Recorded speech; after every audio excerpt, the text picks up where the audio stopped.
আমি তো ওখানে ক্যান্টনমেন্ট উল্লেখ করেছি, তো আপনারা কথা বলতে পারেন সেখানে। এবং আমরা বলেছি যে এক্ষেত্রে দেখেন, ভারতের পরিকল্পনায় সাবের হোসেন চৌধুরী, শিরিন শারমিন চৌধুরী এবং ফজলিনুর তাপসকে সামনে রেখে আওয়ামী লীগকে রাজনীতিতে ফেরানোর ষড়যন্ত্র চলছে বলে জানিয়েছেন জাতীয় নাগরিক পার্টির দক্ষিণাঞ্চলের সংগঠক হাসনাত আব্দুল্লাহ। আওয়ামী লীগ একটা বারবার আমরা বলছি যে এই দলটা এখনো পর্যন্ত কোন জায়গায় আপনারা দেখছেন রিগ্রেট ফিল করছেন কোথাও অপরাধ।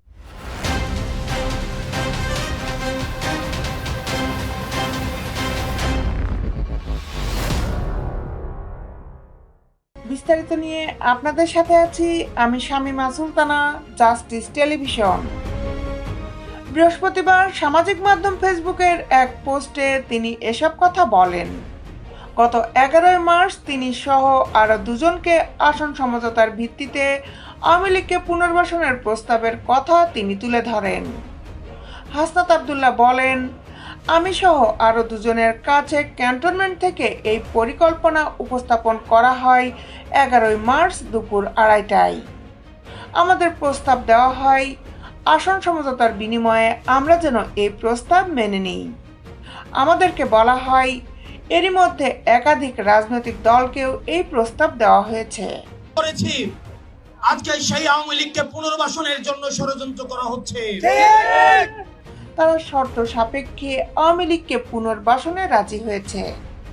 একটি বিরোধী দল থাকার চেয়ে একটি দুর্বল আওয়ামী লীগ সহ একাধিক বিরোধী দল থাকা নাকি ভালো।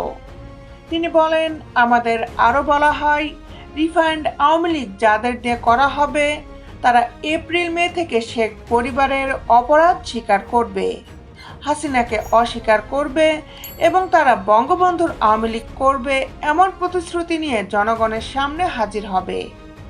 আমাদের এই প্রস্তাব দেওয়া হলে আমরা তাৎক্ষণিক তার বিরোধিতা করি এবং আওয়ামী লীগের পুনর্বাসনের পরিকল্পনা বাদ দিয়ে আওয়ামী লীগের বিচার নিয়ে কাজ করার কথা জানাই। উত্তরে আমাদের বলা হয় আওয়ামী লীগকে ফিরতে কোনো ধরনের বাধা দিলে দেশে যে সংকট সৃষ্টি হবে তার দায়ভার আমাদেরই নিতে হবে এবং Awami League must come back.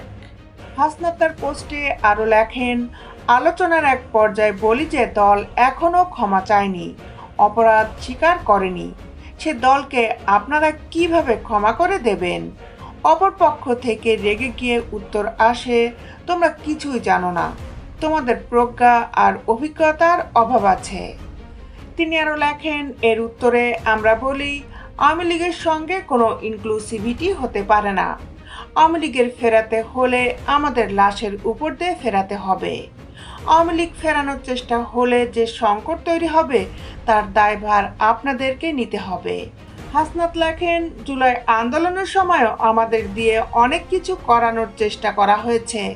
কখনো এজেন্সি, কখনো বা ক্যান্টনমেন্ট থেকে নানা ধরনের প্রেসক্রিপশন গ্রহণ করতে চাপ দেওয়া হয়েছে।